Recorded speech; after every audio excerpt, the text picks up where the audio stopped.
Hello అందరికీ. నేను first time బియ్యం రొట్టెలు చేస్తున్నా. మా నాన్నమ్మ అయితే చిన్నప్పుడు భలేగా చేసి పెడుతుండే కానీ అప్పుడు తినాలనిపించలేదు.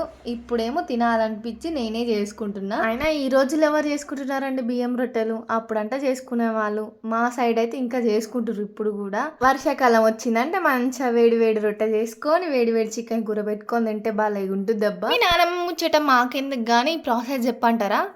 చెప్తా ఆగండ్రులా ఎందుకట్లా గుస్సవుతున్నారు? ఇన్నుండ్రిగా చెప్తున్నా.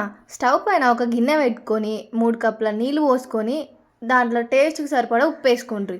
అట్లనే ఇంకో గిన్నెల 3 కప్పుల వరకు బియ్యం పిండి తీసుకొని ఆ బాయిల్ అయిన వాటర్ని దాంట్లో పోసుకొని పిండి మంచిగా నీళ్ళు పిండికి అన్ని బట్టేలాగా కలుపుకొని 10 నిమిషాలు పక్కకు పెట్టు. లోపు మంచిగా ఒక వేడి ఛాయ్ తాగొచ్చి కొంచెం పిండి తీసుకొని మనకి ఏ సైజులో కావాలో ఆ సైజులో రొట్టె చేసుకొని పెనం మీద వేసుకొని కొంచెం చిన్నగా పెట్టుకొని మంచిగా 2 వైపులా కాల్చుకుంటే మెత్తటి బియ్యం రొట్టె రెడీ.